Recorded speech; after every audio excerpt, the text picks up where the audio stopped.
If you got a raise this year, congratulations. But here's something nobody's telling you. It might not actually mean anything at all. For the first time in nearly 3 years, wages in the United States have just fell below the inflation rate. That streak is now over. And if you're somewhere in the middle or low end of the income scale, your paycheck actually has stopped keeping up even earlier than others. You got hit back in 2025. So, what does this mean for you? Stick with me for the next few minutes because I'm going to talk about one of the shifts that's happening that feels invisible until it's not. And then it's already cost you. Let's back up for 1 second though, because about 3 years ago, from mid 22 through 26, something actually kind of good was happening. Wages were growing faster than prices, and that meant that everything, was expensive, but your paycheck was able to cover slowly, imperfectly, but you were kind of catching up. That mattered a lot because the years before, in 21 up until mid 22, inflation absolutely destroyed purchasing power. People were making more money on paper and feeling poor in their daily lives. The period after that, when wages actually pulled ahead, was a real relief. It was financial relief for tens of millions of households. And now that window has closed again. So, as of April 26, the trend reversed and inflation is once again outrunning wage growth. So, we're officially earning more dollars and it's buying us less stuff. And according to Bank of America's research, middle income and lower income Americans are the ones who need the most of their wages to actually outpace the prices. This had been happening, but it stopped. So now everything is getting way worse for everybody.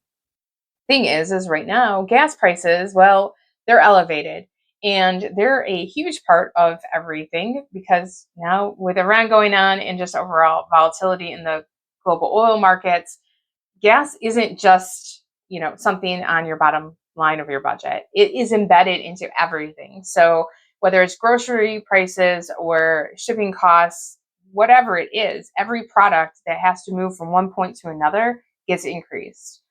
Now, it's a compounding effect and it's a compounding problem because when your wage growth is slowing and one of the biggest economic impacts, which is fuel and energy, hits all at the same time, it's one of those times where it's like everything feels like it's falling apart. And the inflation rate is a sign of it. So we're dealing with this at multiple levels. All right, let's talk about what this actually looks like, though, in your day to day life. Real purchasing power is what matters. It's not the number on your paycheck, it's what that number on your paycheck actually buys. And right now, that number buys way less than it did just 6 months ago for most people. So if you got a 3% raise and inflation is running at 4%, you took a 1% pay cut. And it doesn't look just like a pay cut, it feels like a pay cut. When you're at the grocery store or when you fill up your tank with gas, when your rent renews, nobody sends you this letter and says, hey, by the way, we're reducing how much you're getting paid. But essentially, that's what's happening. It's the invisibility part of this that makes it particularly brutal for people. You start to feel like you're bad with money or that you're imagining this. How could this actually be? But it's really just math because the math right now is not working for people. And the people who are hit hardest with this are, as always, the ones with the least cushion. So if you're spending 60, 70, or even 80% of your income just on the necessities to get through life, even a small decline in the amount of purchasing power you have takes an immediate hit.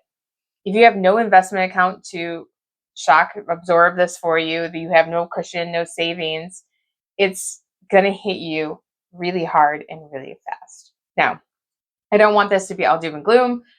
So let's talk about what we can actually do, because understanding what's happening to your real purchasing power is the first step to actually doing something about it.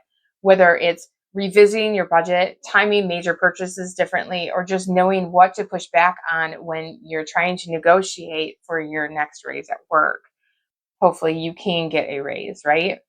So the number here matters because It's not what your paycheck says, it's what your actual paycheck does for you. And right now, for a lot of people, it's doing a lot less than it had been in the past.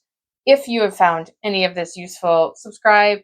I'm trying to keep on top of these economic shifts for everybody to give you some kind of idea of what's going on so you can make choices in your life without being scared, but with having knowledge. So comment below, did you get a raise last year? How much did you actually get?